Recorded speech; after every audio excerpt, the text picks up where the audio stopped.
Halo Smart Drivers, selamat datang di Buckle Up, channel yang membahas tentang keselamatan di jalan raya. Kali ini kita akan membahas mengenai overheat dan sistem pendingin pada mobil Anda. Bersama saya, Agung Yuniharto, Your Safety Buddy.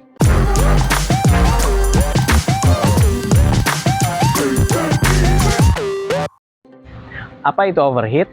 Overheat adalah kondisi di mana mesin mobil kita intinya kepanasan atau terlalu panas, melebihi suhu kerja normal. Suhu kerja normal mesin adalah kurang lebih 90 derajat Celcius. Nah, ketika suhunya melebihi dari 90 derajat Celcius, itu akan berpengaruh kepada kinerja mesin. Yang paling ringan, tenaga mesin kita akan berkurang karena suhu yang terlalu panas tadi. Yang paling berat, bahkan bisa merusak mesin. Dalam defensive driving, salah satu tujuan kita adalah mengurangi risiko terjadinya kerusakan pada kendaraan. Nah, salah satunya adalah dengan mengenali tanda-tanda atau sinyal-sinyal yang dikirimkan oleh kendaraan ketika terjadi kerja yang tidak optimal. Salah satunya adalah ketika mesin terlalu panas. Di dalam panel instrumen akan ada petunjuk mengenai suhu mesin. Ya, ada yang berupa jarum yang terlihat dia naik atau turun. Ada juga yang hanya berupa peringatan, berupa lampu yang menunjukkan lambang seperti termometer yang menyala merah apabila mesin sudah mengalami overheating. Nah, apa yang harus kita lakukan ketika kita melihat tanda itu atau ketika kita melihat di panel instrumen menunjukkan bahwa suhu kerja mesin terlalu tinggi? Yang harus smart drivers lakukan ketika melihat tanda di panel instrumen yang menunjukkan bahwa temperatur mesin terlalu panas adalah matikan dulu AC.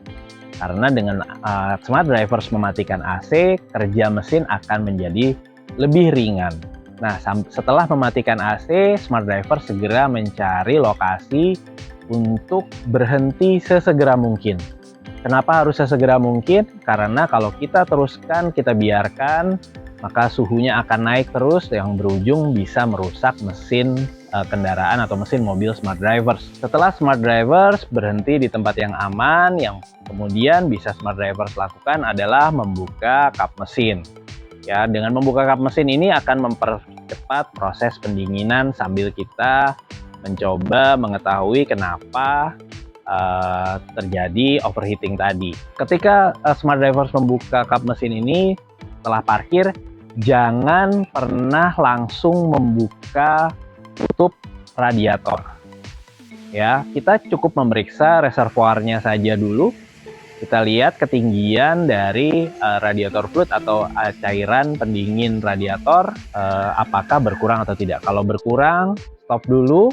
Kita tunggu paling tidak setengah jam sampai 1 jam sampai dengan mesin dingin, baru kita boleh membuka tutup radiator. Kenapa? Karena ketika kondisi panas, radiator itu bertekanan. Nah, karena tekanannya yang cukup tinggi, ini bisa menyebabkan luka yang parah kalau kita langsung membukanya. Karena bisa terjadi ada uap panas, bahkan air panas yang muncrat ketika kita langsung membukanya. Karena itu cukup diamkan saja. Kalau smart drivers tidak mengerti apa yang harus dilakukan, bisa langsung menelpon bengkel. Tapi kalau pertolongan pertama adalah ya kita berhenti dulu, kita diamkan sampai suhunya turun. Setelah mesin dingin baru kita buka tutup radiator. Ya, ingat setelah kita diamkan selama paling tidak 30 menit sampai dengan 1 jam. Kalau di Lalu bagaimana kalau seandainya kita di daerah yang terpencil misalnya? Nah, yang bisa kita lakukan adalah kita coba isi dulu radiatornya dengan air biasa karena emergensi. Nah, kemudian jangan lupa tabung reservoirnya juga diisi. Kemudian kita bisa jalan dengan RPM rendah. Ya, dengan RPM rendah jarak kita jalan akan jadi lebih jauh dibanding kalau RPM tinggi yang membuat suhu mesin naik lebih cepat. Dan harus smart drivers ingat, ketika berjalan dalam situasi ini, selalu perhatikan indikator temperatur mesin. Ketika dia sudah naik lagi, sudah melebihi normal, misalnya kalau dia berbentuk jarum sudah sampai di 3/4, segera pinggirkan dan kita tunggu dingin lagi. cek radiatornya lagi, isi lagi dengan air, kalau berkurang baru kita jalan lagi. Jadi kita mungkin harus berulang kali berhenti jalan sampai ke bengkel terdekat. Nah, selanjutnya kita bisa serahkan kepada mekanik untuk memeriksa apa yang bermasalah dari sistem pendingin kita.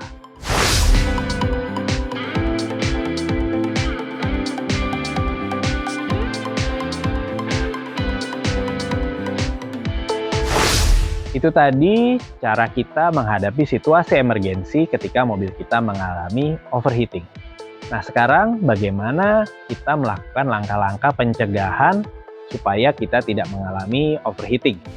Yang bisa kita lakukan dengan mudah adalah menjaga radiator fluid atau cairan atau air radiator tetap tercukupi atau jumlahnya sesuai dengan yang disyaratkan pabrikan. Ini kita bisa lihat dari indikator yang ada di botol reservoir dan kita memastikan bahwa isi dari radiator kita sudah full.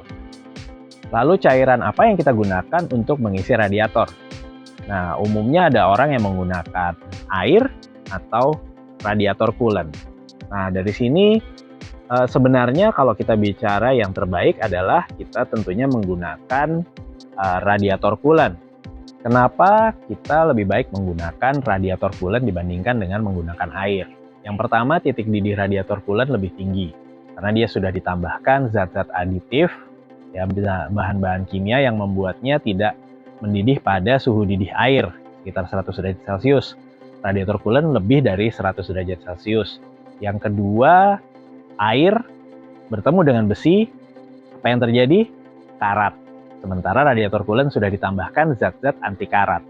Jadi kalau kita perhatikan kendaraan yang radiatornya diisi dengan air, umumnya dia akan bisa menyebabkan karat di jalur-jalur air yang ada di dalam mesin, atau biasa disebut bahasa teknisnya adalah water jacket yang ada di sekeliling mesin. Bahkan juga di komponen-komponen lain seperti water pump dan radiator itu sendiri.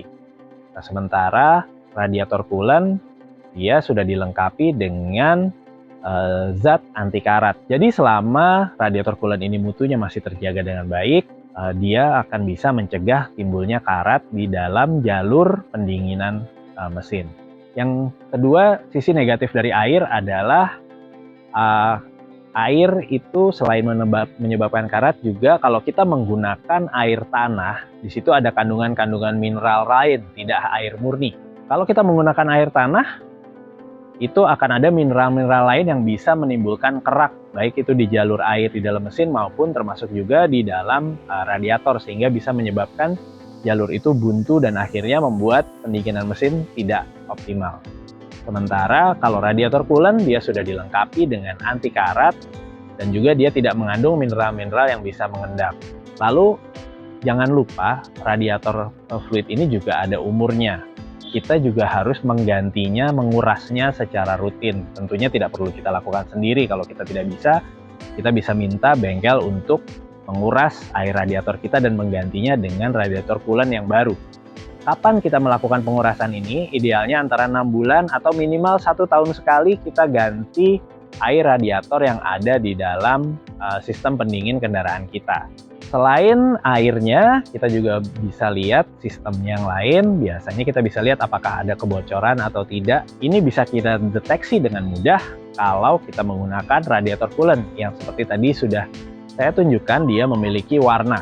Nah, dari warna itu akan membekas kalau misalnya ada kebocoran, apakah di radiatornya atau di selang-selangnya, atau kadang-kadang di sekitar water pump, karena termakan usia. Biasanya mobil-mobil yang sudah berumur, kadang-kadang bocornya juga ada di water pump atau seal-seal yang terkait dengan jalur air radiator. Oke, smart drivers, itu tadi bagaimana kita menghadapi situasi ketika mobil kita mengalami overheat. Dan juga sedikit cerita mengenai sistem pendinginan kendaraan kita dan perawatan yang bisa kita lakukan di rumah untuk menjaganya tetap bekerja dengan optimal. Simak terus channel ini untuk mendapatkan informasi dan pengetahuan tentang keselamatan berkendara di jalan raya. Jangan lupa subscribe dan share pengetahuan ini, karena sedikit hal yang kita lakukan bisa berpengaruh besar pada keselamatan diri kita dan juga orang-orang yang kita cintai. Stay smart on the road.